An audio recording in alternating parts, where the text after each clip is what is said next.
matarán por ser quien soy, grito del pueblo y clase obrera, un enemigo del matón, del fascista y el ladrón. Aviva el seso, pana, aplícate, recuerda, al 15 de noviembre de 1922. Han pasado 100 años de esa matanza en Guayaquil. Parece que fue ayer, mi hermano, la historia vuelve y se vuelve a repetir. Me matarán en la pelea, me matarán por ser quien soy, grito del pueblo y clase obrera, un enemigo del matón, del fascista y del ladrón. Yo digo que no hay crimen más cruel y despiadado que aquel que se comete con bendición presidencial. Desde los Andes ecuatorianos, en las mágicas colinas aledañas al río Intac, provincia de Imbabura, nace un café, cultivado con amor por valientes mujeres a las que pertenece la marca Francesca. Cada grano se escoge con cuidado para que cada taza de café sea una experiencia única. Francesca te inspira. Francesca te apasiona. Francesca te enamora. En cada sorbo, descubre lo mejor de ti.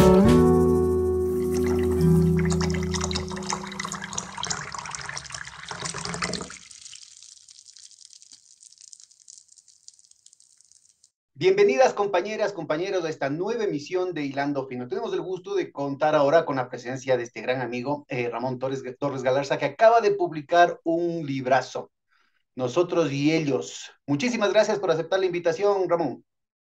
Gracias, Pedro. Para mí un honor estar en este espacio que sé que lo mantienes con mucha perspectiva, con mucho fundamento y sobre todo con mucha necesidad. Yo quisiera recordarte y al recordarme también a mí que cuando estuviste en función pública ejerciendo la Secretaría de Poder del Mercado, también desarrollaste una actividad pedagógica sobre el tema del control ciudadano a partir de las transnacionales y de las corporaciones. Entonces siento que esa es una constante tuya que es muy importante, Pedro, hacer pedagogía y hacer del sentido del pensamiento y de la palabra una construcción colectiva y una construcción social. Por eso es muy grato estar contigo. Bueno, más, no solamente la perspectiva, sino la perseverancia, hombre, porque la cosa es dura, no soy el más dotado para este tipo de cosas, pero como vos dices, hay una necesidad. Y yo creo que en general los procesos de América Latina, y no solamente los progresistas, tienen urgencia de incorporar a la gente desde la conciencia y no desde el odio, no desde las vísceras, porque lo que se nos viene encima es muy grave. Tu libro precisamente hace referencia a esas opciones. Nos pones como subtítulo del Estado colonial al Estado neoliberal y luego planteas como opción el Estado plurinacional. Cuéntanos, ¿cuál es la perspectiva con la que te manejas? Y bueno, este es un libro cuyo título es Nosotros y Ellos, ¿no? Y en el nosotros y ellos está la dialéctica, la negación, la contradicción evidente que el uso del nosotros y del ellos establece para estigmatizar, para discriminar, para desarticular el vínculo, la relación que sociedades interculturales como las nuestras debemos mantener. Entonces, ¿quiénes somos nosotros? ¿Quiénes son ellos? depende desde el lugar desde el cual enuncies el concepto, marcas la identidad o la diferencia intercultural. Y el nosotros y ellos está cargado de un racismo exacerbado, mucho peor aún en tiempos en los cuales vivimos. Entonces, por eso el libro se llama Nosotros y ellos, parte de esa interpelación, de esa indagación dialéctica, y tiene que ver con el análisis de los derechos de los pueblos indígenas entre el Estado colonial y el Estado neoliberal hacia el Estado plurinacional.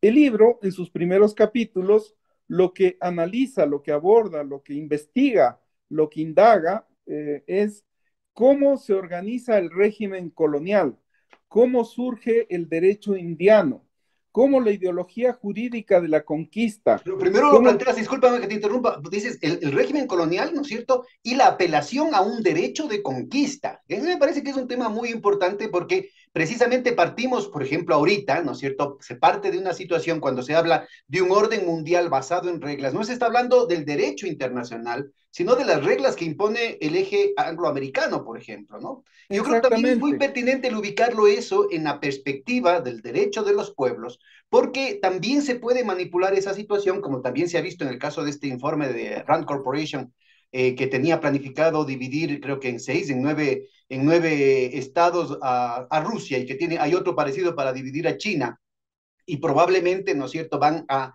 hacer lo mismo para toda América Latina, para provocar todo tipo de secesiones, todo tipo de divisiones, con la vieja consigna de dividir para reinar. Entonces, se utilizan las banderas más altas, los anhelos más legítimos de los pueblos para terminar concretando agendas imperiales. Entonces, yo creo que es muy importante la perspectiva con la que tú has organizado tu exposición. A ver, y no es la exposición, sino el libro también, ¿no?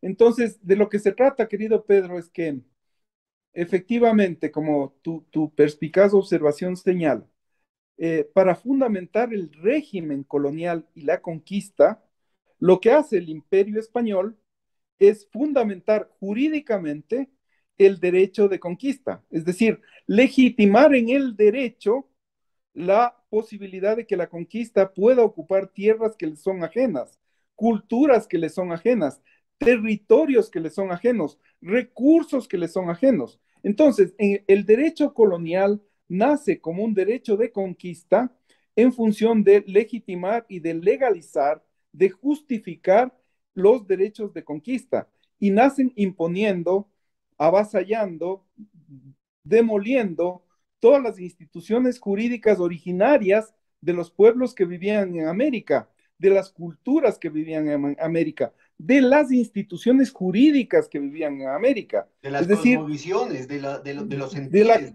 cosmovisión del territorio, de la economía, Pedro, porque eran civilizaciones, eran formas de organización, eran culturas, eran saberes, eran conocimientos que generaron formas de organización en un estado que no era colonial, sino que era originario, que evidentemente fue sometido, fue doblegado, fue conquistado, fue dominado. Y ese dominio se basó en tres factores fundamentales: el derecho, la religión y las posibilidades de implantar a sangre, fuego y religión ese derecho de conquista. Entonces el libro parte de un profundo análisis histórico de sociología jurídica, de antropología jurídica, de cuáles son las instituciones de la filosofía jurídica que la conquista utiliza, y parte de un análisis profundo también sobre un debate entre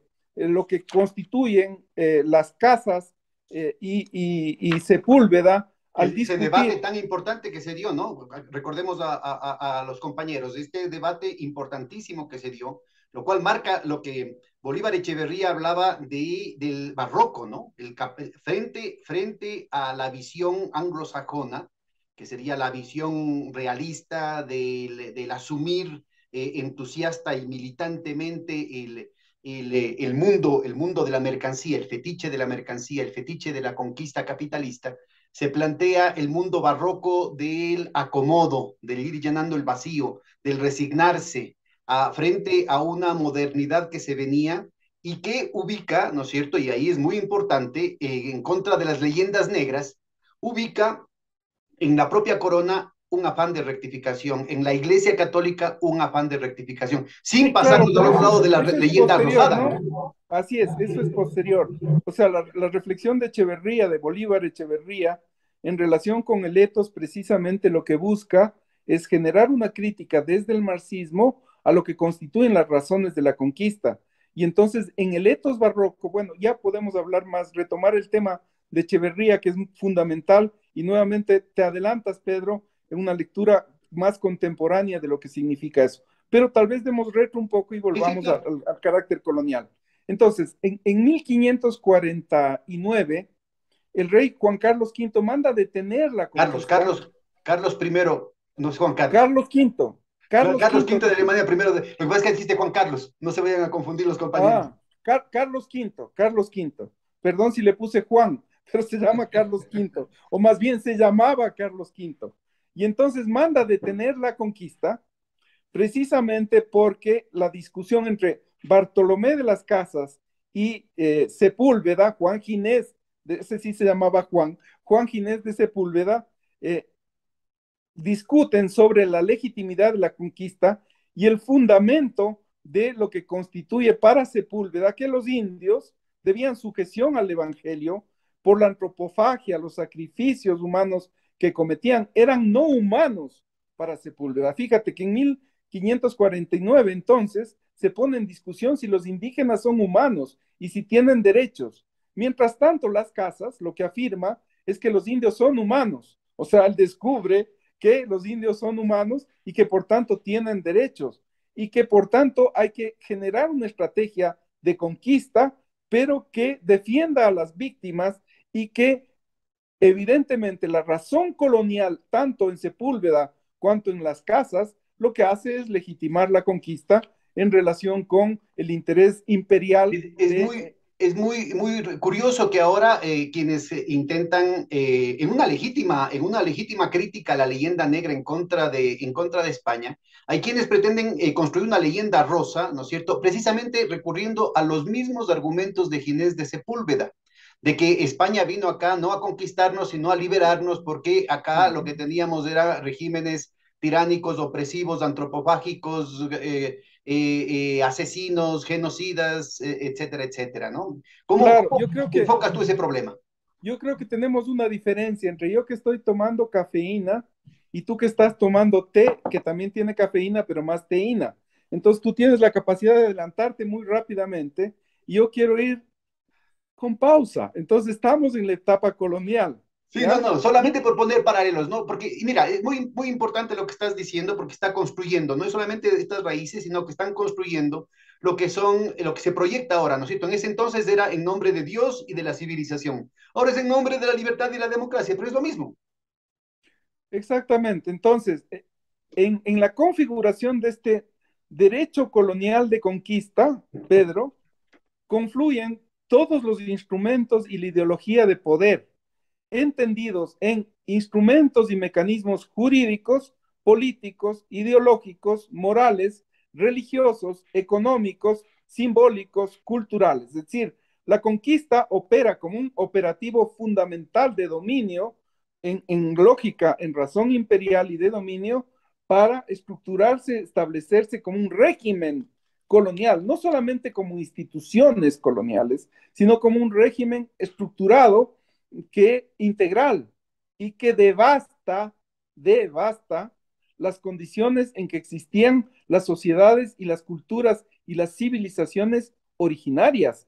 Entonces, esa imposición a sangre, fuego y religión es una oposición que existe desde el comienzo de la conquista y a lo largo de nuestra conversa veremos que se mantiene hasta ahora bajo otros argumentos, pero bajo la misma lógica y la razón que siendo antes colonial, devino en neocolonial, en neoliberal y en razón contemporánea ahora post pandemia. Entonces, del régimen de conquista, del derecho de conquista, que afirmaba que esta es una raza abyecta, miserable, que debía ser sometida a la lógica de la religión y por tanto de la Iglesia Católica y no tenían capacidad de administrar sus bienes ni de considerar el patrimonio o la propiedad, porque fíjate la noción de propiedad que la conquista estableció al establecer derechos individuales y privados de lo que era una razón de existencia colectiva, donde la economía era el oikos, donde la economía era la casa, el bien común, donde la economía estaba destinada a satisfacer intereses y necesidades de todos, de la comunidad. Y entonces lo que disolvió la conquista precisamente son comunidades, son sentidos de pertenencia, de autoestima, de entreayudarse, de solidaridad, de conservación de la naturaleza, de una calidad de vida que tenía que ver con la coexistencia de todas las formas de vida. Entonces, ese régimen aplicado a sangre, fuego y religión generó desde 1730 a 1803, según Segundo Moreno, este excepcional investigador de la Católica, que fue Premio Nacional Eugenio Espejo, se generan de 1730 a 1803 aproximadamente 700 levantamientos indígenas, sublevaciones indígenas en ese momento, luego después las denominaremos levantamientos, y esas sublevaciones indígenas se dan, Pedro, por ejemplo, Pomayacta, Alausí, Riobamba, Moyetambo, San Ildefonso, Patután, Otavalo, Guano, Ambato, Alausí, Chambo, Guamote, Columbe. Cuando comparas las sublevaciones indígenas, los lugares de las sublevaciones indígenas a los levantamientos indígenas de esta década, te das cuenta que son casi en los mismos lugares donde se vuelven a suceder las sublevaciones y los levantamientos indígenas. Entonces, en lo largo de la continuidad de los principios jurídicos hegemónicos y de los intentos de integración y negación de la diversidad en la conformación de la República, vemos que de 1835 hasta 1929, en el Ecuador se suceden distintas constituciones y reformas legales que no logran comprender, o no es un tema de comprensión, sino de intereses, que niegan la existencia de los pueblos indígenas, de sus derechos colectivos, de la existencia de un sujeto político, de un sujeto económico, de unos derechos colectivos. Y entonces la República, los denominados estados nacionales, tienen una intención, una nueva ideología jurídica dominante, republicana, liberal y occidental, que nuevamente, como en la colonia, como en la conquista, reproduce esa lógica colonial en toda la institucionalidad jurídica, en toda la institucionalidad económica, en toda la institucionalidad política del Estado ecuatoriano. Por ejemplo. No, y hay algunos incluso, solamente antes de los ejemplos, hay quienes sostienen que inclusive no solamente que se conservó, sino que se retrocedió en esos derechos, porque de alguna manera la corona desde la metrópoli triangulaba con la República de los Indios dentro de la colonia para mantener a raya los poderes de las élites locales, de los encomenderos, de los corregidores, de los incipientes hacendados, de los comerciantes. Entonces, de alguna manera, en ese juego de poderes había un espacio, había un poco de oxígeno para la comunidad indígena sobreviviendo frente a los embates de las élites criollas. El momento en que se rompe el pacto colonial de las élites de aquí con las élites de allá, se rompe también ese contrabalance y desenfrenadamente hay un proceso de enfeudamiento, digamos, de exacerbación de las relaciones serviles con el poder ya desenfrenado de los gamonales locales contra la población popular en general, pero sobre todo indígena, ¿no? Exactamente, es decir, siempre la condición del esclavo y del vasallo es hacer más de lo que el amo les pide. Y en el caso de los señores feudales, en el caso de los hacendados, en el caso de las élites en la colonia, siempre hacían méritos frente a la conquista, que incluso la propia lógica de los conquistadores hacía que ellos reconozcan ciertos derechos al establecer lo que tú señalas, por ejemplo, la República de los Indios, que daba a los indios ciertas garantías o beneficios de inclusión respecto al régimen colonial, pero evidentemente era un régimen de explotación, era un régimen que no reconocía la existencia de los pueblos y más bien otorgaba a los estados o al Estado español garantías para reconocer a través de prebendas y privilegios que ellos otorgaban de acuerdo al comportamiento de los indios para merecer los favores de la En una corona. relación paternalista no solamente muy arcaica, sino clientelar, ¿no? Y que se repita hasta ahora, ¿no? Entonces ya vamos a ver de a poquito ese tema. Entonces, si es que vemos en el tránsito de la República y de los Estados nacionales hasta el primer levantamiento de 1990, en que la CONAIE genera acciones de resistencia, de visibilización, de organización, de descubrimiento a la psicología del ser ecuatoriano, la existencia de los pueblos indígenas, y nos interpela a todos respecto de un levantamiento que pone en cuestión el Estado, la psicología y la cultura de los ecuatorianos al no concebir la interculturalidad ni lo que significan los estados plurinacionales. La CONAIE y el movimiento indígena y los movimientos sociales, Pedro. Esto es muy importante señalar, porque si bien el primer levantamiento indígena es principalmente, tiene una actoría de pueblos indígenas, confluyen otras organizaciones sociales de trabajadores, de barrios, de mujeres, de estudiantes, que embrionariamente veíamos en la causa de los derechos de los pueblos indígenas una causa nacional y popular. Entonces, el germen de lo que hoy podemos denominar una construcción de una hegemonía plural está precisamente en una adecuada lectura que tanto el movimiento indígena cuanto los movimientos de izquierda debemos hacer. Entonces, yo voy a la ontología de este primer levantamiento porque analicemos brevemente, Pedro, cuáles fueron las demandas fundamentales del movimiento indígena en 1990. Y al igual que las sublevaciones, estas demandas estuvieron desde el 90 y están en las últimas demandas del levantamiento de junio del 2022. Identifiquemos las demandas de los pueblos indígenas en el 90. Solución y legalización en forma gratuita de la tierra y territorios para nacionalidades indígenas. Agua para regadío, consumo y políticas de no contaminación. Reforma del artículo primero de la Constitución que declare el Estado plurinacional.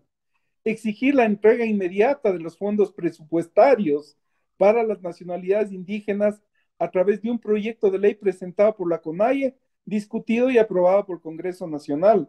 Obras prioritarias de infraestructura básica de las comunidades indígenas. Protección y desarrollo de los sitios arqueológicos por parte de la CONAIE y de sus organizaciones filiales. Expulsión del Instituto Lingüístico de Verano, ILB.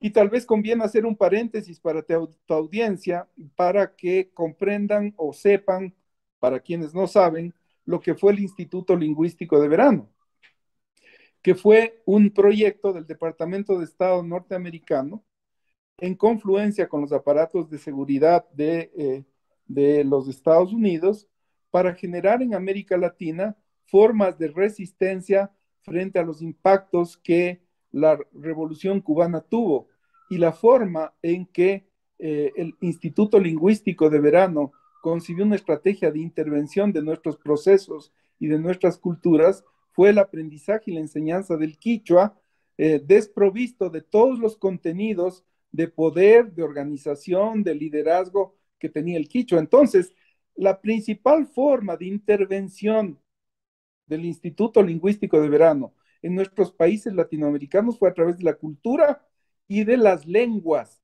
y del establecimiento de una ideología económica y comercial, querido Pedro, que tenía que ver con cambiar la lógica de la concepción, la cosmovisión indígena sobre la economía plural, sobre la economía entendida como una economía comunitaria, como una economía social, como una economía ambiental. Entonces, esa lógica de intervención del ILB hace que la CONAIE ya en el 90 plantee la expulsión del Instituto Lingüístico de Verano. Y plantea también la CONAIE ejecutar la legalización y financiamiento por el Estado a la medicina indígena. a lo largo de esta república negadora de los derechos de los indios, Solo un hay... paréntesis antes de que continúes esta reflexión tan importante respecto al Instituto Lingüístico de Verano.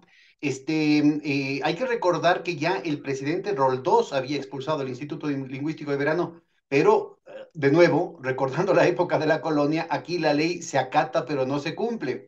En los hechos seguía funcionando 9 años después de la conveniente desaparición de Roldós, ¿no? Así es, así es. Y ya que haces el paréntesis, sí es importante considerar la inmensa significación de la comprensión que Jaime Roldós de Aguilera tuvo respecto del tema indígena. Recordemos que es el primer presidente que en el Ecuador, en su discurso de posesión, eh, usa frases en quichua que son redactadas por Luis Macas, que a esa época era compañero nuestro en la Universidad Católica, el Lucho estudiando lingüística y nosotros en las tareas del movimiento estudiantil. Y con el Lucho y otros compañeros en esa época formamos la primera comisión de asuntos indígenas en el movimiento estudiantil. Y compañeros como Luis Macas, como Ampam Caracras, como Alfredo Viteri Los Viteri, claro. Y otros, te acordarás, Pedro, hacían parte de nuestras discusiones y nuestros procesos organizativos y de lucha en relación con la Universidad Católica. Y valga el paréntesis también, porque son cosas muy importantes para leer actualmente lo que sucede. En esa misma época, Pedro, en la Católica, nacía la filosofía de la liberación, la filosofía del ser latinoamericano, con Roy, con Agoglia, Bueno, con venía en Ellacuría. realidad, porque había nacido ya en los años 60 y 70 en el Cono Sur, tenía gente como Dussel, Roy también, todos ellos venían No, no, no, no. La filosofía de la de- liberación, sí, pero la filosofía del ser latinoamericano, ah, que nace en la católica con Roy, ¿no? Entonces, en Agoglia. esa, con Roy, con Agoglia, con Ellacuría, es decir, con los mártires jesuitas del Salvador, de la UCA. Entonces, esa perspectiva que nosotros tuvimos en el movimiento estudiantil al interactuar con la filosofía latinoamericana, con la filosofía del ser latinoamericano, con la filosofía de la liberación, con el movimiento indígena naciente en nuestro proceso, fue muy importante, Pedro. Todo eso ha Pero perdido, mire, ¿no? Qué lástima. sí, yo creo que sí. Y bueno, cuando lleguemos a la parte contemporánea, me va a interesar mucho retomar contigo esa memoria o recuperarla, porque creo que una suerte de Alzheimer que nos ha hecho perder la memoria Inducido, larga. inducido, esto es inducido. Sí, sí, lo es, claro, inoculado. Es un Alzheimer inoculado que nos hace perder la memoria de nuestro origen. Entonces, volviendo al texto, volviendo al libro, a lo largo de este Estado nacional, de este Estado republicano, recién en 1998, la Constitución encuartelada reconoce que existen algunos de los derechos colectivos para los pueblos indígenas. Sin embargo, esa Constitución del 2008 no desarrolla políticas públicas, no desarrolla políticas de reconocimiento de tierras ni territorios, es decir, condena a la reforma constitucional a una retórica que no es aplicada ni aplicable porque no se implementan ni la institucionalidad jurídica ni las políticas públicas Pero necesarias. además, si me permites, mira, hay un tema económico que Claro, es un retroceso brutal respecto a la Constitución de 1978, porque la del 78 ya había reconocido el derecho a la diferencia de la economía comunitaria. así es, A diferencia de así la es. economía capitalista, a diferencia de la economía del Estado, existía el derecho, no solamente a la diferencia, sino también a la identidad, o sea, la posibilidad de prosperar de la economía comunitaria, ¿no? Y eso, lastimosamente, eso marca, digamos, muchísimo la época, porque tenemos una izquierda postmoderno que se queda totalmente contenta, digamos, con esas manitos de gato discursiva que tiene la Constitución del 98, con una democracia cristiana que había traicionado todos sus principios, ¿no es cierto?, en torno a la cuestión comunitaria, que había sido una de las corrientes más importantes, digamos, en América Latina, como aporte a la democracia cristiana mundial. y también el hecho de que el capital financiero mundial, el neoliberalismo a nivel mundial, se había reinventado a sí mismo, potabilizando, ¿no es cierto?, refuncionalizando este tipo de demandas como parte de la tolerancia, como parte de la flexibilidad con la que ellos podían manejar el consenso. Entonces, quedaba una situación castrada de su contenido fundamental en términos de liberación, en términos de demandas y de lucha de los pueblos, y pasaba a ser simplemente un mecanismo de legitimación de la agenda más extrema del neoliberalismo, ¿no? Entonces, no nos olvidemos de aquellos elementos estructurales que tienen que ver con la economía comunitaria. Así es, y vamos a retomar luego si te parece ese tema. Sin embargo, la acotación que haces es muy pertinente por lo siguiente, desde mi punto de vista. Mm, ya en ese momento debemos mirar con profunda preocupación cómo la democracia cristiana pierde su nombre y también su apellido, porque es la democracia popular la que invoca, fundamenta y defiende algunas de las causas principales de los pueblos indígenas y de los campesinos. Desarrolla una lógica de ser un proyecto popular basada no en la doctrina social de la iglesia, sino en algunos sectores en la teología de la liberación, cosa que también la vivimos en la Universidad Claro. Católica, Oye, ¿te con una... acuerdas? Me estaba yo acordando, ¿no es cierto?, de cómo la prensa, ¿no es cierto?, para que veas cómo funcionaba ya desde ese entonces la maquinaria, la aplanadora de la prensa, creando ya la posverdad 40 años Uh-huh. atrás, ¿no es cierto?, que nos convencían de que Osvaldo Hurtado era la sandía, pues, ¿no? Verde por fuera y rojo por dentro. ¿Quién a estas Claro, alturas del claro. partido podría pensar que Hurtado tiene algo de rojo, pues? No, no, además de Osvaldo, acuérdate, era al menos en nuestro caso de derecho profesor, pues.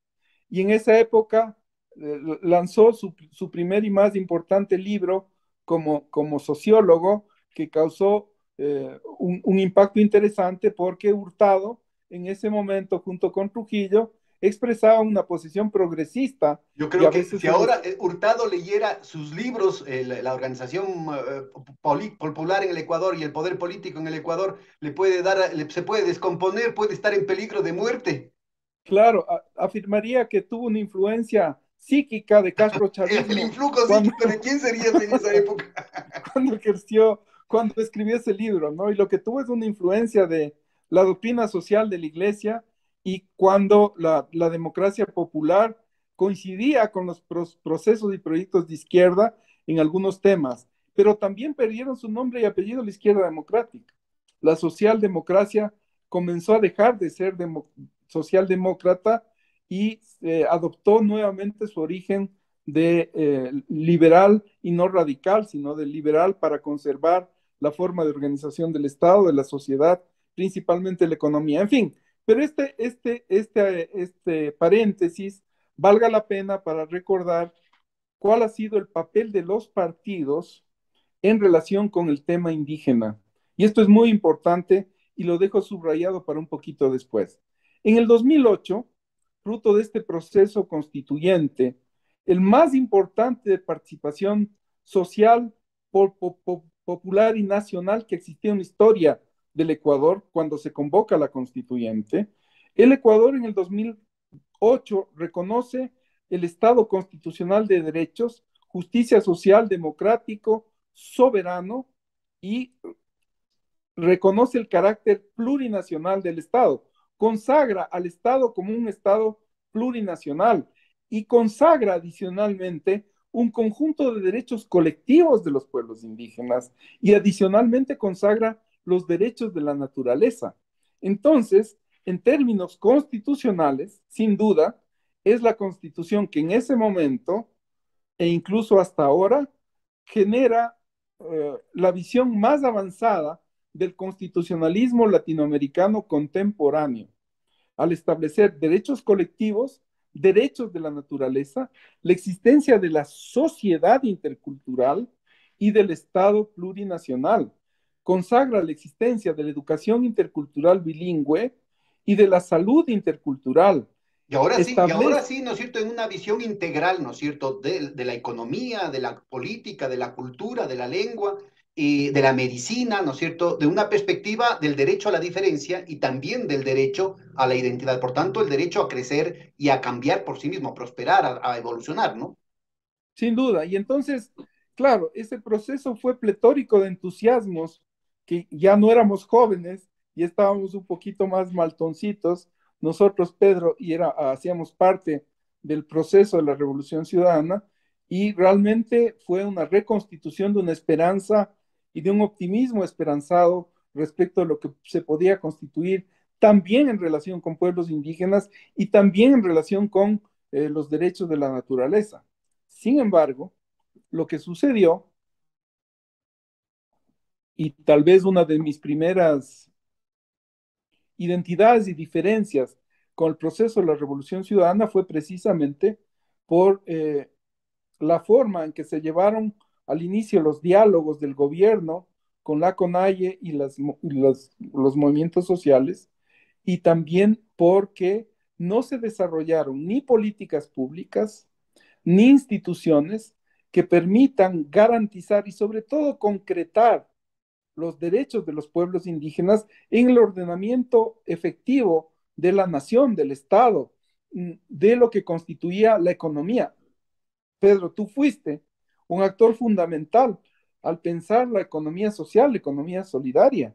Y entonces, fíjate qué terrible fue que en ese momento, para enfrentar al neoliberalismo, y después de un momento vamos a entrar en él, no hayamos desarrollado con fortaleza, con suficiencia, con concreción, con falta de apoyo, la economía social, la Ah. economía solidaria, la economía popular, que sin Que duda, es parte de un sectarismo que esperemos que al interior de las fuerzas que fueron la Revolución Ciudadana y que ahora se proyectan en distintos andariveles, a pesar de que ahí hay un tronco fundamental en torno a UNES, no se ha hecho una autocrítica, ¿no?, sobre no solamente el tema de lo que ya estaba ahí presente, escrito en el discurso del propio presidente Correa, en el espíritu de la Asamblea Constituyente, en el espíritu de todo el proceso de discusión y de participación popular en torno al plebiscito por la asamblea y luego en las posibilidades que se daba precisamente en las necesidades de reinventarnos dentro de las constricciones de la dolarización para construir una economía nueva, para construir un nuevo régimen de acumulación. Entonces, la intolerancia, el sectarismo, la falta de una visión más profunda de lo que significaba esto en torno a lo que es la participación de la gente, ¿no? En torno a lo que es el abrir, como decía Allende, ¿no es cierto?, las amplias alamedas, para que sea la gente la que camine, pues, para que camine, caminando hacia... claro, Ñanda y la Mañachi dicen, necesidad, ¿no es cierto? Ahí estaba, a propósito de que veía que Enrique Males estaba en la presentación de tu libro, ¿no es cierto? Ñanda Mañachi, préstame el camino. O sea, es caminemos juntos, vamos por tu camino. y el Enrique estaba en esa época en Ñanda Mañachi. Claro, por Curioso y supuesto. sorprendentemente la historia se repite, pero bueno, entonces volvamos al tema de la economía, Pedro, que es un tema que a mí me interesa mucho conversar y aprender de ti. Creo que en el caso de la Revolución Ciudadana y en la comprensión de Correa sobre la economía, hay una profunda virtud y un profundo límite. Correa evidentemente es un profundo conocedor de la economía del desarrollo, pero Correa carece de una comprensión, hoy quisiera que no sea así, pero lamentablemente sigue siéndolo, una comprensión de la economía social entendida como la construcción social de la economía política que influye en factores de producción, distribución y consumo, en la creación de sujetos económicos que precisamente no entran en disputa con el capital y el capitalismo, pero no es que niegan el capitalismo, porque coexisten con él, pero lo que conservan es una economía de identidades, una economía de pertenencias, una economía de flujos comunitarios, ambientales, sociales, que son distintos a la economía del comercio y del mercado, pero que finalmente coexisten con él. No es una economía de negación del capitalismo, por favor. No es una economía del socialismo del siglo XXI, concepto en el cual no creo, ni creeré jamás, sino que es una economía que tampoco tiene que ver con la economía de los pobres para los pobres y una economía de la marginalidad. Claro, Porque tiene que si ser por, vista como un proceso largo de transición sin postcapitalista, duda, sin en el que duda, lo por fundamental supuesto. acá, más allá de definiciones a priori, son el derecho de la gente a construir su destino, el derecho de la gente a defender la economía de su familia, de su comunidad, el derecho de la gente a permitir justamente la imagen de las palabras finales de Salvador Allende, ¿no? A que la gente camine por las amplias alamedas. Entonces, lo que corresponde es abrir las alamedas para que la gente las transite. Y ese tránsito, ese proceso de construcción, ese proceso de ñanda mañachi, justamente tiene que ver con la posibilidad de que la gente pueda desarrollar sus iniciativas, ¿no? Yo creo que ese punto es crucial y que está directamente vinculado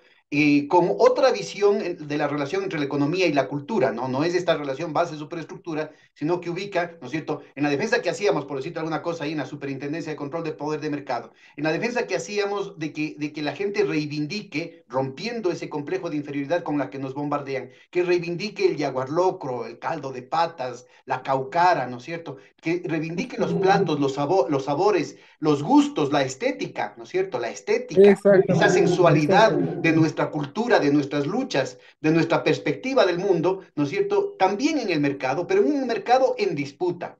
A De disputar también acuerdo, el de mercado acuerdo. Mira, Pedro, y a la construir economía, otros horizontes en lo cotidiano, que es justo el barroco del que hablábamos haciendo referencia a Bolívar así Echeverría. es, así es. Igual que el derecho, la economía fue impuesta, fue en lógica de dominio. Tiene una matriz civilizatoria ajena, tiene instituciones económicas, tiene una doctrina económica ajena. Y entonces, evidentemente, en la colonia y en el neocolonialismo, y vamos después a ver en el neoliberalismo, existe una imposición de una forma de economía dominante, exclusiva, homogeneizadora. Entonces, esa forma de economía, esa única forma de economía, negó la existencia de otras formas de economía provenientes precisamente de la cultura, como tú señalas. Y toda economía proviene de la cultura, toda economía proviene de la sociología, toda economía proviene de la antropología, es decir, proviene de lo que constituye la naturaleza de las comunidades y de los pueblos, porque no es una invención abstracta, es una invención concreta, específica, que tiene que ver con culturas. La economía impuesta fue ajena a nuestras culturas. Y entonces, cuando nosotros vemos cuál es la lógica de la economía del Big Mac, de la hamburguesa grandota de los gringos, es, o cuando vemos el sushi, los gringos o los japoneses lo que nos venden es cultura, nos venden un modo de consumo, nos venden una noción de consumismo, nos venden una noción de lo que significa la cultura concebida como mercancía, nos venden un modo de desechos y de producción de basura descomunal, nos venden un modo de cadena productiva de sobreexplotación, de un régimen de precarización laboral, de todo lo que significan estas grandes cadenas corporativas. Y si complejizamos aún más el tema, Pedro, la economía indígena, la economía campesina, la economía cultural comunitaria, fue una economía que tenía que ver con la seguridad, con la soberanía alimentaria, que tenía que ver con la salud, que tenía que ver con la economía familiar, que tenía que ver con el rol de las mujeres y los guaguas en relación con la reproducción de esa economía. Cuando vemos, Es la vida antes que la lógica del capital, antes que la por ganancia. supuesto, por supuesto. Y eso no es doctrina económica contemporánea del socialismo del siglo XXI, ni los calenturientos economistas como vos, sino es un tema del origen de nuestras culturas. Allí están. Bueno, Marx, al formular sus primeras hipótesis, miró las formas de organización comunitaria de las primeras comunidades indígenas y campesinas en América. Entonces, de lo que se trata es de dar cuenta de esa visión. Pero volvamos a un aterrizaje un poco forzoso al libro y ahora pasamos del Estado colonial a la República y al Estado neoliberal. Entonces, tú sabes mejor que yo, desde 1980 en el Ecuador se genera un conjunto de políticas denominadas políticas de estabilización y ajuste, que en los periodos del 81 al 96 consolidan en el Ecuador un laboratorio del neoliberalismo aplicado a la realidad ecuatoriana. Y esta continuidad progresiva e incremental de las medidas de adopción neoliberal, de ajuste macrofiscal, etcétera, van permitiendo fundamentar el sometimiento y el doblegarnos como economía y como Estado y como sociedad al Fondo Monetario Internacional. Entonces, la construcción del Estado neoliberal en el Bueno, pero que en Ecuador. realidad no se acaba en los años 90, en realidad eso continúa hasta el 2007, ¿no? 2005 en realidad. Y hay que acordarse solamente como un puntito de referencia, ¿no es cierto?, que el Producto Interno Bruto per cápita, o sea, el ingreso promedio de los ecuatorianos, en términos reales, descontando la inflación, de 1981, solo se logró recuperar en el 2007, porque todo el resto del tiempo estuvimos cayendo. Y Así obviamente es. eso significaba una polarización, en el marco de una polarización social brutal, ¿no es cierto?, en el que si el promedio caía, ¿no es cierto?, los pobres caían mucho más y había una minoría cada vez más estrecha, más desnacionalizada, más oligárquica, que seguía enriqueciéndose, ¿no? Exactamente. Y entonces lo que está en el libro es precisamente la continuidad y la consolidación del Estado neoliberal, de la economía neoliberal en el Ecuador y cómo el neoliberalismo devasta la sociedad de derecho, devasta la democracia liberal en el Ecuador y cómo devasta los derechos de los pueblos indígenas y de la naturaleza en el Ecuador. Y entonces, Este es un tema muy importante porque recordemos que hasta 1997 estaba formalmente en vigencia la Constitución de 1978 y sistemáticamente después, insisto, de la conveniente desaparición del presidente Roldós, se hizo todo un esfuerzo por desinstitucionalizar, por vaciar de contenido a la Constitución y a las leyes vigentes. Tal vez con un paréntesis de recuperar algo de eso en la época de Borja, pero es un intento inconsistente, inconsistente sobre todo en el tema de las leyes laborales, y sobre todo muy tibio, ¿no? Cosa que nos hace una serie de reverberaciones, de reminiscencias respecto a lo que está pasando ahorita, la destrucción sistemática de la Constitución vigente del 2008 y de las leyes vigentes, ¿no? así es, Pedro. Yo recuerdo que una vez tú me invitaste a hacer una primera conferencia en la cual yo solté una primera hipótesis muy provisional en ese momento, cuando analizábamos los derechos del Estado frente a los derechos de las corporaciones. No recuerdo en qué año fue ese evento internacional al que tú tuviste la generosa capacidad de invitarme y a la cual yo acudí muy gustoso.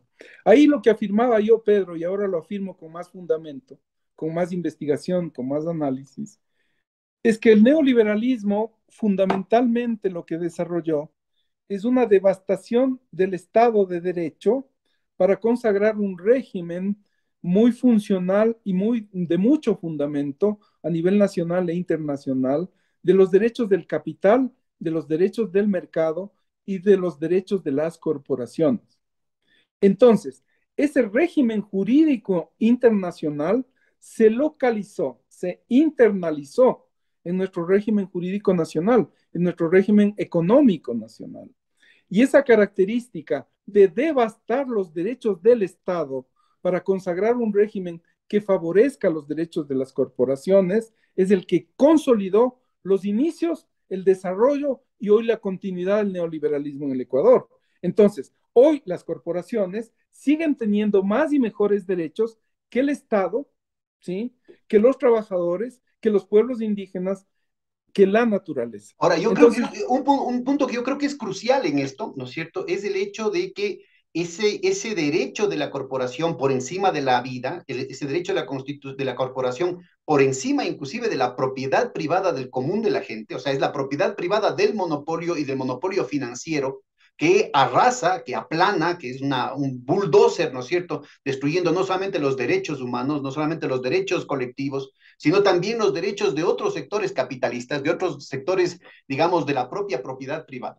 Es la contradicción entre lo que es la matriz de origen, del derecho de origen latino, que nos viene desde la colonia, que está fundamentando toda la época de la República, y lo que sería el derecho anglosajón, que está directamente vinculado en casos de total inconsistencia, de total contradicción, como por ejemplo es el tema de los fideicomisos, ¿no es cierto? Es decir, en la desregulación neoliberal se plantean una cantidad de elementos extraños a nuestra legislación que no solamente permiten, ¿no es cierto?, entre comillas, legitimar o normar el funcionamiento de la falta de norma, o sea, de la desregulación, sino que plantea una cantidad de contradicciones que terminan operando a favor del fraude. Es lo que pasó en la crisis bancaria de 1998 y es lo que nuevamente vuelve a pasar ahorita, ¿no es cierto? Y es paradójico que aparezcan, ¿no es cierto?, figuras como el presidente Piñera de Chile y el presidente Lazo del Ecuador,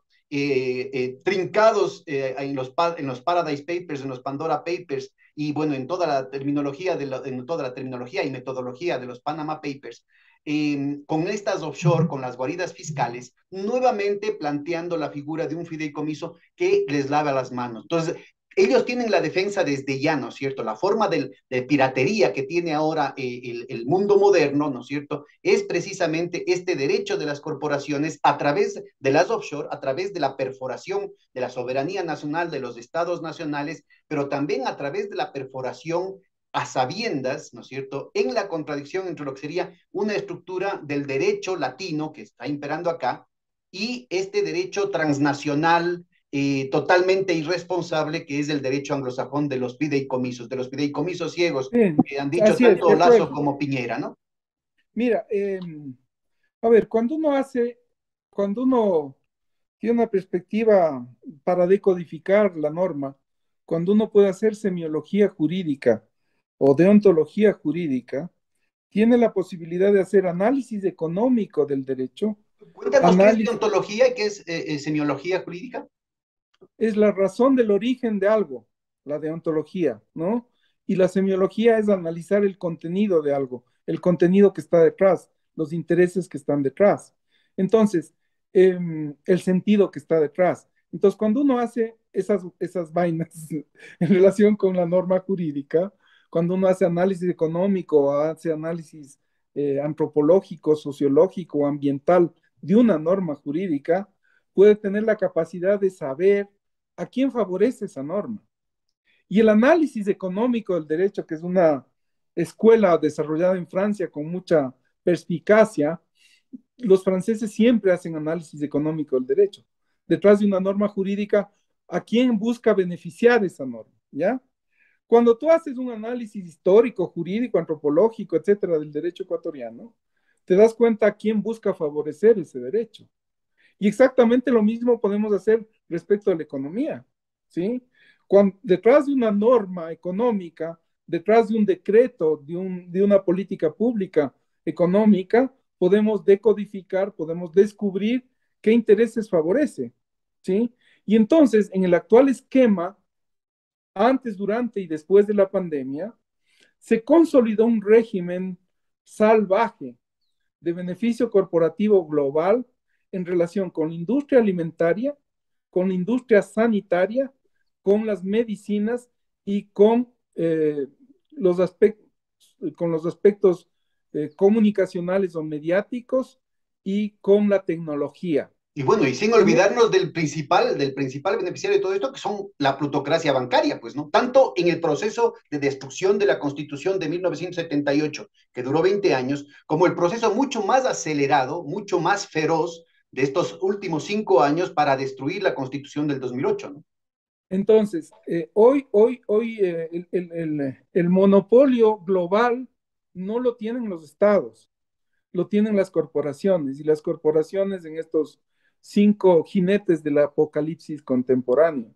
Y adicionalmente en todo el régimen de especulación financiera, donde se sustenta la actual economía de especulación financiera, que no la controlan los estados, que no la controlan los ciudadanos, sino precisamente las corporaciones financieras. Y entonces, la otra corporación privada, Pedro, y esto es muy importante para el tema que vamos a entrar inmediatamente, otra corporación privada que opera en lógica neoliberal es el narcotráfico, ¿sí? Y esa lógica privada de flujos de capital que hoy el narcotráfico controla, tiene que ver con una lógica de reproducción, de distribución y consumo del neoliberalismo en clave contemporánea.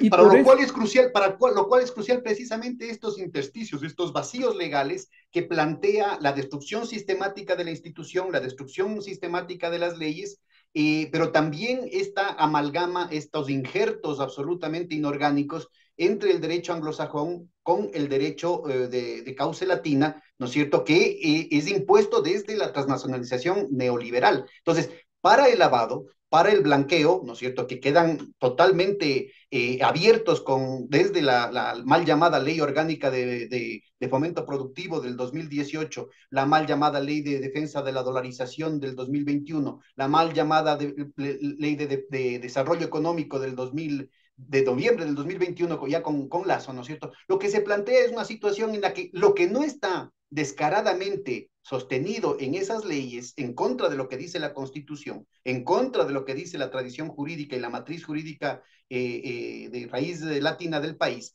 se plantean una serie de interrogantes, una serie de vacíos legales que favorecen precisamente el narcotráfico, que favorecen precisamente el exactamente, blanqueo. exactamente. Y entonces, si es que hace un momento afirmábamos que el neoliberalismo ha devastado la, la democracia, ha devastado el régimen jurídico, ha devastado la economía, también debemos afirmar que esta forma de ocupación y de devastación que el narcotráfico y que la inseguridad generan en el Ecuador y en el mundo tienen que ver con esta lógica. Entonces, lo que señalo es una hipótesis para comprender el tema del narcotráfico y de la inseguridad como otra forma de existencia terrible de la necropolítica, de la tanatopolítica, de la política de la muerte, que a través del miedo, de la inseguridad, genera el interés corporativo neoliberal y genera el neoliberalismo. Porque, querido Pedro, y tú lo has comprendido hace rato ya, el neoliberalismo no es solo una doctrina económica, es una doctrina política, es una doctrina jurídica,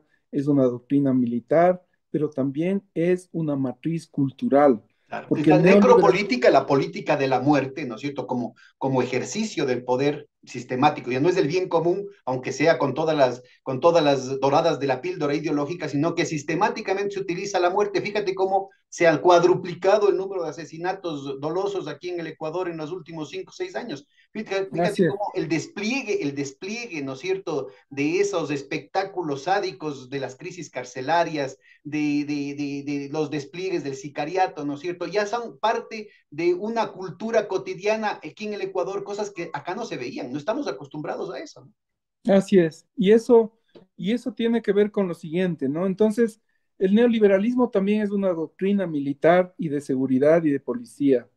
Y en el caso de Ecuador y en el libro se analiza lo que constituye la nueva doctrina de seguridad nacional, la doctrina adaptativa de la seguridad nacional que, como Planteas en ese recuerdas, libro, empiezas estudiando el tema, ¿no es cierto?, con la definición de enemigos internos, o sea, el descalificar a alguna gente para deshumanizarlo, ¿no es cierto? De la misma manera que intentaba Ginés de Sepúlveda, como recordabas al principio de la conversación, ¿no es cierto? Ah, es que no tienen alma, ¿no es cierto? Ah, es que todos los correístas son corruptos, son unos criminales, hay que exterminarlos, ¿no es cierto? Fíjate el nivel de violencia que vimos, se ha visto felizmente con la distancia, es más factible tomar cierta perspectiva en el asunto en los discursos de Bolsonaro, en los discursos que culminaron con el atentado en contra de la vicepresidenta argentina, ¿no es cierto? Van armando, ¿no es cierto?, una cultura del veneno, una cultura del odio cotidiano, que trata de encontrar ese enemigo interno, que trata de encontrar un chivo expiatorio al cual asignar todos los males. Primero era la culpa es exactamente, de Correa, ¿no es cierto? Y ahora ya están, bueno, la culpa es de Putin y ahora nuevamente van a sacar, es que la culpa es de los indios que hacen los paros.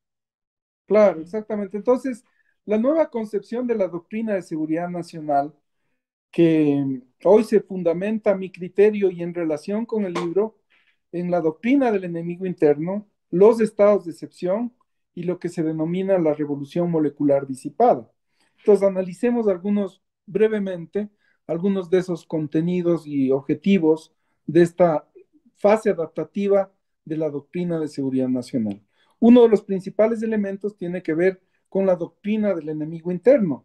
Y esa doctrina del enemigo interno señala que actualmente el enemigo ya no está fuera de los países, ya el enemigo no es Perú de Ecuador, el enemigo son los conflictos sociales, son las izquierdas, son los indígenas, son los marxistas, son los castrochavistas, es decir, esa construcción, esa narrativa, ese imaginario del enemigo interno que está dentro, hace que el foco, la orientación principal de la doctrina de seguridad nacional se oriente a la creación de un enemigo. Y ese enemigo está aquí, vive con nosotros. Y eso es lo terrible, que concibamos a los hermanos ecuatorianos o aparte de ellos como el enemigo interno. Y entonces desatan toda una concepción de odio, de inoculación de veneno, como tú dices, que fragmenta, que divide, que genera una política de odio. O también señalan que detrás de eso están las FARC, o está el Ejército de Liberación Nacional, o está Chávez o Maduro, y entonces se genera toda una lógica de establecimiento de que detrás de todo correísta hay un terrorista, detrás de todo correísta hay un corrupto, detrás de todo indígena está un terrorista financiado Y el por narcotráfico, narcotráfico. claro. Claro. Y eso de ahí Entonces, no solamente es desde la irresponsabilidad del ministro Carrillo, impuesto por la embajada americana, de la irresponsabilidad del ministro de Defensa, de cuyo nombre no quiero acordarme, sino del propio presidente de la República, que a renglón claro, seguido insiste en que es el gobierno del encuentro. Es decir, mira, ¿a dónde estamos llegando? claro, y lamentablemente, estimado Pedro, querido Pedro, no solamente en relación con los funcionarios de Estado, funcionarios de seguridad y policía, sino con analistas económicos, analistas políticos, académicos, que se permiten afirmar hipótesis sin ningún fundamento científico, peor académico. Y entonces analistas de nómina y ocasión que reproducen esta lógica de la doctrina del enemigo interno. Pero hay una segunda, que es un tema igual de complejo, que es el mal uso de los estados de excepción. Y en los últimos 20 años en el Ecuador se han dictado estados de excepción eh, frente a cualquier conflicto social, incluido en el gobierno de Correa. El mal uso de los estados de excepción permitieron que el Ejecutivo asuma poderes que les permitían determinar las limitaciones de vigencia de los derechos humanos y a través de los estados de excepción controlar los conflictos sociales, la conflictividad social. Este mal uso de los estados de excepción constituye obviamente también una estrategia de la nueva doctrina de seguridad nacional. Y evidentemente hay un tercer factor que es muy importante. Es la denominada doctrina de la revolución molecular disipada como estrategia contra los movimientos sociales. Y el autor de solo antes de que entres en este capítulo, que yo creo que tienes que dedicarle, pero entrar al detalle, porque es una parte crucial para entender cuál es qué es lo nuevo de esta doctrina. Yo quisiera hacer referencia precisamente a la vieja doctrina de la seguridad nacional, que fue implementada, que nos recuerda a los años 60 y 70, es decir, sobre todo para los jóvenes, la audiencia joven, ¿no es cierto? Es fundamental poner en contexto los procesos democráticos que se dan aquí en América Latina como parte de una perspectiva que viene desde los propios Estados Unidos bajo la presidencia de Carter y que encuentra en sectores progresistas, en sectores de la izquierda, un compromiso inmediato, de decir, sí, nosotros estamos dispuestos a contribuir y apostar todo a la construcción de sociedades democráticas. Pero esa ya dejó de ser una carta funcional al imperio, dejado de ser una carta funcional a las oligarquías criollas, y desde hace largo rato estamos un retorno a esas doctrinas de la seguridad nacional de los años 60 y 70, de la Escuela de las Américas, del Fort-Bragg, de toda la cuestión del irrespeto a los derechos humanos directamente desde el aparato del Estado, la Operación Cóndor, cuando las altas camarillas del ejército, de la policía, estaban entrenados en los Estados Unidos para actuar como ejércitos de ocupación y tratar como enemigo a los sectores populares, a los intelectuales, a cualquier disidente. Entonces yo creo que es muy importante ubicarnos en esa primera parte. Entonces ahora sí, así lo es, así lo es. Mira, el vector más importante que se plantea ahorita es justamente este tema de la recuperación de teóricos postmodernos como Deleuze, Guattari, ¿no es cierto? Y otro tipo de construcciones que se vienen en la sociología contestataria, pongámosle así en términos generales, asumida desde la perspectiva de la contrainsurgencia, asumida desde una nueva metodología de la represión. Exacto. Mira, y para tener memoria larga, ¿no? Eh, Chile, el primer laboratorio del neoliberalismo adaptado a las condiciones de América Latina y más radical que la doctrina de Thatcher y que se generó no solo en Europa, sino en el mundo, también concibió el tema de la doctrina militar ligada al neoliberalismo. Y tenemos que Pinochet vino acá como instructor y profesor de la Academia de Guerra en el Ecuador. Y entonces fueron alumnos de Pinochet parte de los principales o algunos de los principales comandantes y jefes de Fuerzas Armadas. Y allí se inoculó realmente no solo una escuela que reproduce los contenidos de la Escuela de las Américas, sino una adaptación más radical de ciertos generales hacia una aplicación de una doctrina más pura y dura en relación con esos objetivos. Por suerte, en el Ecuador existieron también comprensiones nacionales y populares en las Fuerzas Armadas. Y eso es muy importante señalar. El caso de Carlomagno Andrade, por ejemplo, y otros, permitió Del generar propio Guillermo Rodríguez Lara, pues, ¿no? Como una acción el de propio gobierno Bombita, muy el propio coherente en Guillermo su época. Rodríguez Lara, Del exactamente. contraalmirante Harry Ampudia, de El los Vargas Jardín Pasos. Ampudia en relación con fundamentalmente los temas referidos a recursos naturales y la organización de una voluntad soberana en relación con petróleo, por ejemplo, en el caso de Jardín Ampudia. En fin, entonces también hay que matizar el tema en Fuerzas Armadas, porque en ciertos sectores de Fuerzas Armadas siempre existió un sentido nacional y popular que hay que preservar Y y que también hay que corrientes muy decentes dentro de la policía, ¿no? En general del aparato del sin Estado. duda, claro que sí, claro que sí. Entonces, esa diferenciación es muy importante porque no hay que generalizar irresponsablemente porque eso tiene consecuencias nefastas, ¿no? Entonces, me parece que volviendo al tema del neoliberalismo en relación con la doctrina de seguridad, hay un tercer componente que es principal, que es el que se denomina la revolución molecular disipada. Y como tú mencionabas, esta revolución molecular surge de una reflexión y de un trabajo importantísimo de dos filósofos, psicólogos, psicoanalistas, pensadores franceses, Deleuze y Guattari. Y en relación con los dos, ellos dos trabajan un libro fundamental se denomina la revolución molecular.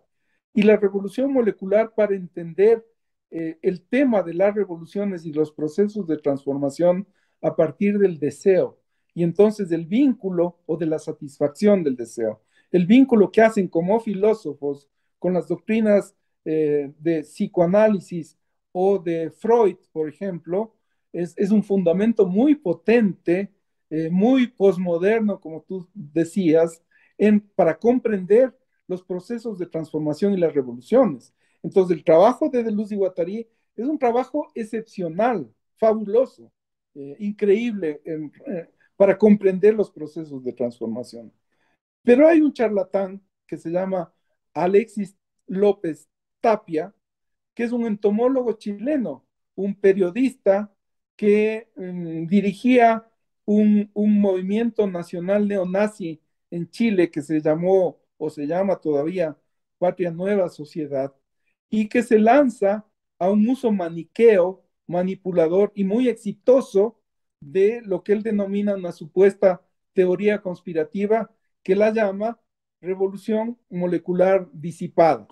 Y el fundamento que logra generar este entomólogo chileno, López Tapia, es que esta revolución molecular disipada se genera por las izquierdas latinoamericanas para generar un conjunto de células, de organismos, de núcleos embrionarios que articulados entre sí producen factores de insurgencia, de terrorismo, de acciones armadas y que son los que están detrás de los conflictos sociales. Entonces, López Tapia formula esa supuesta teoría conspirativa y desata una comprensión muy utilitaria para los objetivos neoliberales del control de las fuerzas de seguridad y policiales en la región. Y López Tapia es invitado por Uribe a Colombia y a esos eventos asisten generales de Fuerzas Armadas y de policía de algunos de nuestros países. No tengo lamentablemente constancia de investigación de quiénes fueron a ser capacitados por este entomólogo en relación con esta nueva doctrina de la teoría molecular disipada. Pero de lo que sí estoy seguro, Pedro, y de lo que sí he hecho una investigación exhaustiva a nivel de varios países de América Latina y que están publicadas en varias universidades latinoamericanas,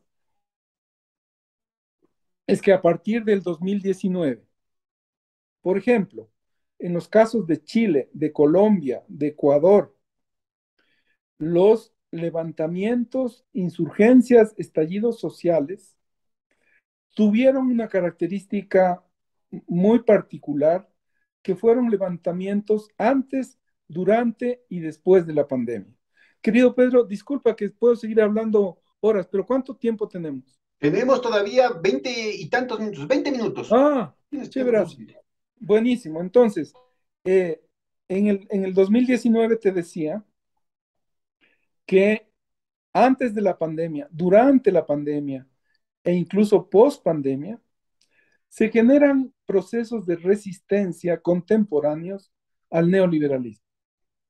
Y esos procesos de resistencia contemporáneos al neoliberalismo, desde mi modo de ver, desde mis lecturas y desde mis investigaciones, tienen que ver con una relación entre lo simbólico y lo político. En esos hechos del 2019 al 2022, en estos países, se suceden aproximadamente, en el caso de América Latina, alrededor de 26 hechos de movilización y de resistencia social y cultural al neoliberalismo solamente en América Latina. Y en el mundo existen varios, ¿sí? Entonces, querido Pedro, asistimos a un momento muy particular en la humanidad, que es la resistencia simbólica, política, al neoliberalismo con otros medios, bajo otras formas, bajo otras modalidades. Entonces, esas formas de expresión y de construcción de sujetos tienen que ver con el aparecimiento o reaparecimiento y fuerza organizada, epistémica, discursiva, simbólica de las mujeres, del movimiento de mujeres en el mundo, y particularmente en el caso chileno, en el caso colombiano, en el caso ecuatoriano. Y la irrupción de ese nuevo sujeto político es una irrupción poderosa, como lo es el caso de las organizaciones indígenas y campesinas, que no es un tema ecuatoriano, no es una patología de la izquierda radical ecuatoriana y de los indios terroristas como el ISA. No, no, no, no. O sea, es un tema mucho más complejo, mucho más rico, que tiene que ser analizado en profundidad. Y también otro sujeto, además de las mujeres y los pueblos indígenas y campesinos y negros, son los jóvenes, ¿sí? Y son los grupos LGBTIQ+. En todos ellos hay una interpelación desde la diversidad a la homogeneidad, ¿sí? A la homogeneidad de cómo concebimos los partidos progresistas, las izquierdas en América Latina, estos hechos. Pedro, a ti y a mí, en las dos distintas tendencias en las que actuábamos, en la política universitaria, tú en el socialismo, yo en el Frente Amplio de Izquierda, en el FADI, nos enseñaron, nos adoctrinaron ambas tendencias, que los indios no eran no eran indígenas ni eran sujetos colectivos, sino eran proletarios. No, no, Y que no. De la corriente a la que yo pertenecía, yo era de la izquierda cristiana, ¿no? Entonces allí había desde muy temprano bueno, una visión indigenista, ¿no? me refiero al Partido Socialista, ¿sí? No, yo nunca estuve en el Partido Socialista, por si acaso. Ya, bueno, sí, si quieres tener memoria precisa, tú eras de izquierda cristiana y sí tenían una diferencia importante respecto al tema indígena. Pero me refiero al socialismo y al comunismo o al Frente Amplio de Izquierda. Ahí la Academia de Ciencias de la URSS, ¿sí?, nos decía que los pueblos indígenas no pueden ser considerados como pueblos, como culturas, sino que tienen que ser considerados como proletarios. Y entonces deben ser adoctrinados para perder su noción étnica y ganar su identidad organizativa y política como proletarios. Eso que nos enseñaron o nos mal enseñaron a nosotros, también se lo dijeron los rusos o los soviéticos a Mariátegui, ¿sí? A Mariátegui le dijeron, compañero, ¿cómo usted siendo No, secretario? aquí felizmente tuvimos, inclusive dentro de los comunistas, ¿no? Gente como Ricardo Paredes, ¿no? Que desde muy temprano disputó esos temas, esas definiciones al interior mismo de la Internacional Comunista, y tuvimos gente, bueno, Osvaldo Albornoz, y toda una Sin corriente duda, de sin duda. historiadores, Y de de ahí intelectuales de la nació la izquierda, FEI, nació la perdón, FEI, ¿no? y la constitución de la FEI, pues la Federación Ecuatoriana de Indios, además, con esa Claro, connotación. Yo creo que acá fuimos muy fieles, digamos, a estas elaboraciones terrigenistas que marcaron tanto en el comunismo como en el socialismo. Ubiquemos a Manuel Agustín Aguirre, por ejemplo, ¿no? Entonces, sin duda. Entonces, aquí siempre hubo excepción, aquí siempre hubo excepción. sin duda. Y entonces, esas Bueno, y no se diga excepciones, en las corrientes cristianas, ahí tuvimos a Leonidas Proaño, ¿no? Es decir, a mí me cupo el honor, claro, ya viejito, de presentar, de armar el comité en la Católica justamente para que se le dé el premio Nobel, que era un tema simbólico, a Monseñor Leonidas Proaño, ¿no? Y sí, era y muy importante. acuérdate el homenaje fantástico que hicimos en la Católica al A Monseñor, Hernán y Malo. ese fue Y el último también, homenaje en el claro, aula magna, que tuvimos la oposición terrible de la derecha jesuítica en la y además lo Católica, ¿no? hicimos en el aula magna Hernán Malo, que era muy Claro, importante por que lo supuesto. nombramos los estudiantes, ¿no es cierto?, reivindicando a este rector tan luminoso que tuvimos, que fue luego reprimido por los jesuitas, ¿no? Claro, y acuérdate los gestos simbólicos que el Monse te tuvo ese día y lo maravilloso que fue su discurso. En fin, pero esa es historia que otro rato podemos conversar. Pero bueno, volviendo al tema de lo indígena y los partidos y la falsa, absurda concepción que algunos de las izquierdas tuvimos en relación con los pueblos indígenas y que generaron un desencuentro profundo que hoy tiene consecuencias y que tiene que ver con lo siguiente, que tal vez son mis hipótesis principales del libro. Yo considero, querido Pedro, que el Ecuador tiene necesariamente que entender que el problema indígena no es un problema solo de los indios, que el tema de lo indígena es un tema de la sociedad, del Estado, de la economía, del derecho, de la cultura en el Ecuador, y que la construcción de la sociedad intercultural es una construcción colectiva, es una construcción que no proviene o Que que nos no debe, emancipa y nos enriquece a todos, ¿no? sin duda, y que no puede provenir desde una visión indigenista o desde una visión izquierdista homogenizante o desde una visión marxista. Entonces, en lo indígena, Pedro, como en la pluralidad de las religiones o de las economías, a mi criterio existen los fundamentos principales para leer estos nuevos tiempos. Antes, Hace un antes momento, de que vayas cerrando este argumento que es central en todo tu libro, que es a lo que conduce todo tu libro con la perspectiva de la construcción de un otro horizonte de convivencia de todos, ¿no es cierto?, yéndose en contra del veneno y en contra de la polarización y el odio con el Estado plurinacional. Tienes un capítulo que yo creo que démonos nomás el tiempito para que lo profundices cuando hablas del tema del racismo. ya, sí, bueno, entonces voy a ir de reto y voy Sí, a sí. agradecer tu tiempo. Eh, Hay dos factores que el neoliberalismo ha generado también adicionalmente, y es la psicología social de negación del otro como un factor de desconstitución de la comunidad, porque fundamentalmente el objetivo principal del neoliberalismo contemporáneo y del capitalismo fue desconstituir nuestras comunidades. Y nuestras comunidades no solo en el sentido indígena, Pedro, sino la comunidad siempre fue en la razón del ser ecuatoriano, la razón de identidad, de convivencia, de entreayuda, de solidaridad, de identidad compartida, de autoestima, de reconocernos, de existir, de coexistir. Y precisamente lo que el neoliberalismo ha hecho es desconstituir, desarticular, desintegrar estas comunidades, que son comunidades, a mi criterio, de sentidos, de saberes, de poderes y de quereres. En esas comunidades aprendimos a querernos, en esas comunidades aprendimos conocimientos, fueron transmitidos por nuestros padres conocimientos, valores, principios, fueron comunidades de poder, porque era un poder popular, era un poder comunitario, era un poder de los muchos, era un poder para resistir frente a los grandes, frente al poder constituido del dominio y del capital. Y entonces, y fueron comunidades culturales, Pedro. Ahí aprendimos de los colores, de los olores, de los sabores que constituyen el ser ecuatoriano, ¿sí? Y lo que precisamente ha hecho el capital y el capitalismo, y por eso es la principal hegemonía, es como nos enseñaba el gran Gramsci, repitiendo Gran Gram, es de fundamental importancia, porque hay que construir o resistir culturalmente al capitalismo.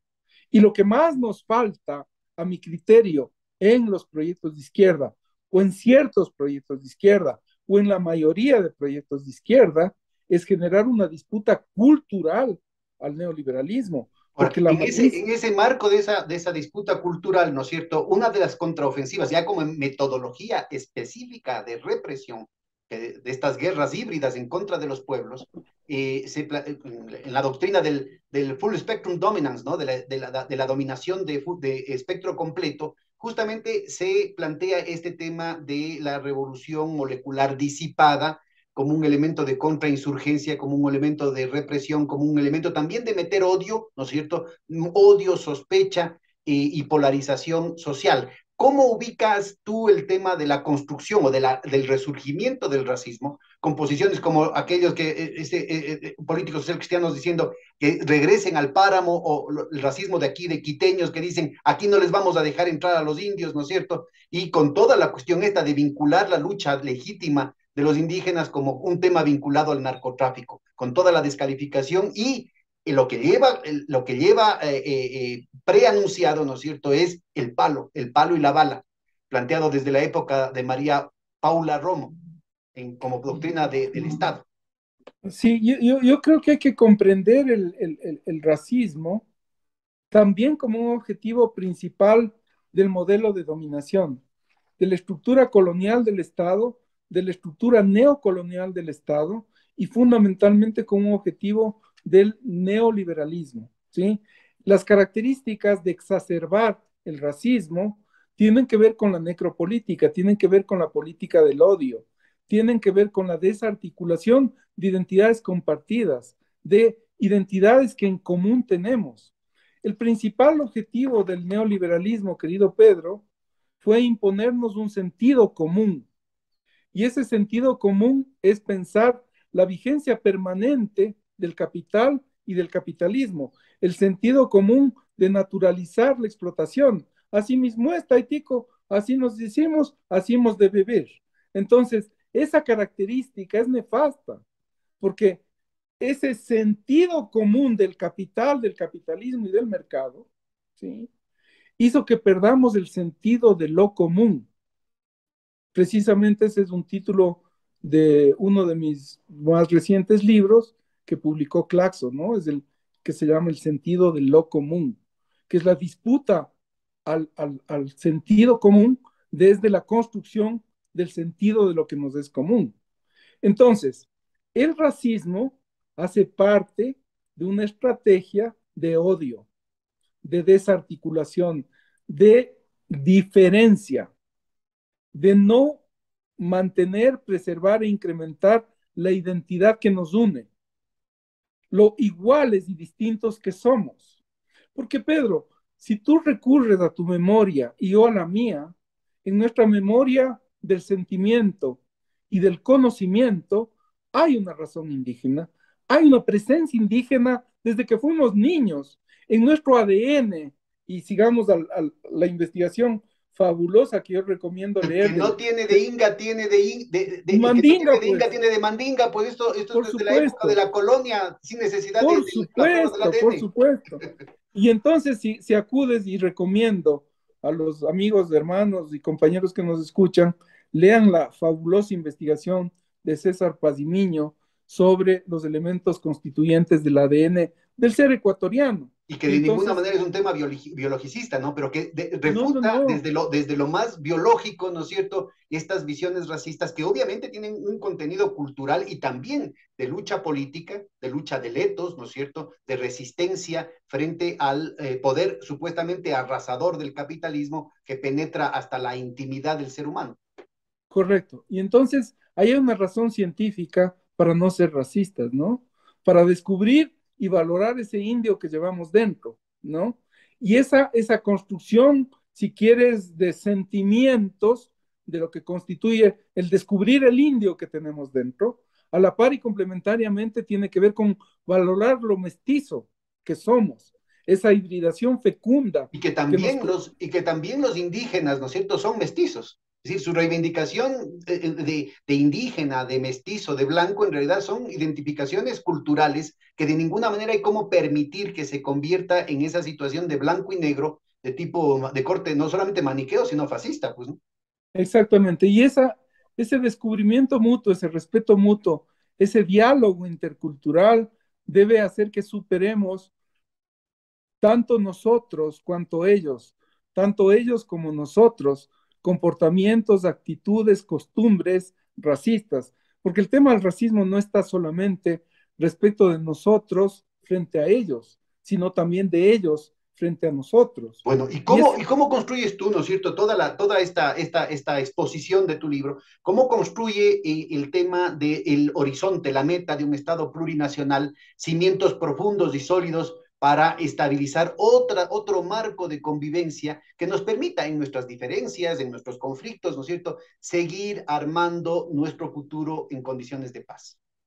Entonces, claro, ese es un tema de cómo coincidimos en la construcción de la sociedad intercultural y cómo somos capaces de generar factores de convergencia en relación con esos factores de construcción de la sociedad intercultural y cómo allí logramos entender que lo plurimulti es un saber, es un comportamiento, es una actitud que tiene que ver con fundamentalmente las formas de comprensión, de coexistencia, de diálogo intercultural, de respeto. Y eso pasa por la política. Es decir, es sorprendente cómo en nuestros partidos políticos, en las izquierdas en su totalidad o en gran parte de ellas, el 2010, el levantamiento del 90 no cambió sus formas de relación con lo indígena.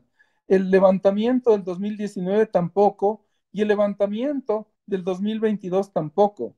Entonces, hay una tarea pendiente de profunda importancia, que comprendamos la naturaleza del sujeto político, no solamente el sujeto de derechos. Los pueblos indígenas tienen derechos y parte de sus derechos son derechos políticos, tienen derecho a tener su propio proyecto Bueno, político. yo te No pondría ahí puede, una nota al pie de página con Pachacuti, que fue justamente el instrumento con el que los pueblos indígenas buscaban hacer su incursión en la política y planteaban, ¿no es cierto?, un campo específico de acción y de levantamiento de su agenda, pero que ha resultado en muchos casos un tiro por la culata, pues con así importantes es. segmentos de unas participaciones vergonzosas del Pachacuti apoyando a los sectores más reaccionarios del capitalismo neoliberal y de la derecha, ¿no?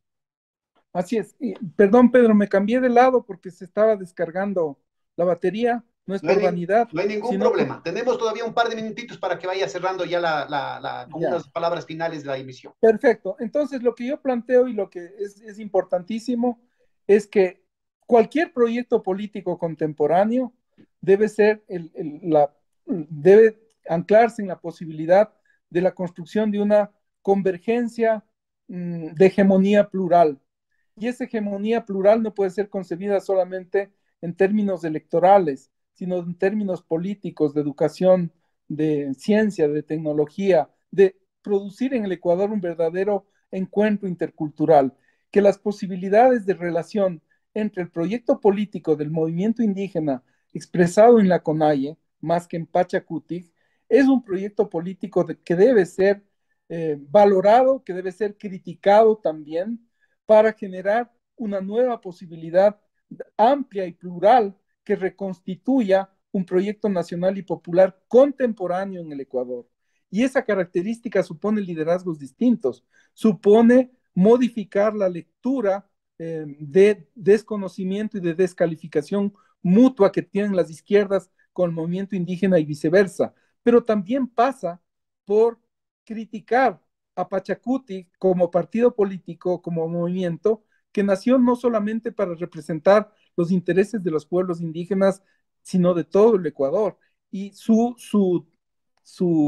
desvarío, su pérdida de sentido en la historia, ha hecho que precisamente Pachacutic pueda ser usado para cualquier interés, excepto para el interés y la necesidad de los derechos de los pueblos indígenas o para un proyecto en común en el Ecuador. Entonces, finalmente, Pedro, la reflexión a lo que quiere contribuir modestamente el libro es a que este tema es uno de los temas, a mi criterio, más importantes para construir un proyecto de presente y de futuro en el Ecuador que tenga la capacidad de avisorar el porvenir. En momentos en que el tema principal ya no es el tema de diferencia ideológico-política, es un tema de cómo generamos factores de convergencia cuya centralidad es la defensa de la vida, y de la vida no solo de los seres humanos, sino de la vida de todas las vidas.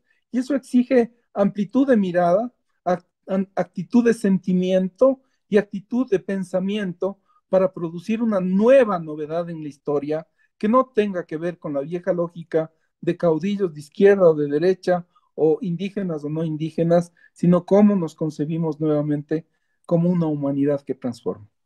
Muchísimas gracias. Debate indispensable que de ninguna manera se puede haber agotado en esta rica conversación que hemos tenido y que necesitamos proyectar. Ojalá podamos, nadie tiene el monopolio ni de la verdad ni de la iniciativa, pero ojalá podamos construir precisamente sobre la base de nuestras diferencias. Muchas gracias, Ramón, y hasta la próxima emisión de Hilando Fino. ¿Buscas una plataforma para estar informado? ¿Ya te cansaste de los mismos de siempre, de las noticias sesgadas, de los medios tradicionales, de aquellos que mienten? Pues espera, te presento a Hoja de Ruta. Somos una propuesta de comunicación diferente, más comunitaria, más veraz. ¿Quieres conocernos? Quédate aquí. Te prometemos información de calidad, contenido disruptivo, alianzas internacionales, comunicación comunitaria, investigación profunda y lo más importante, tú serás parte de nuestra comunidad. Somos Hoja de Ruta Comunicación.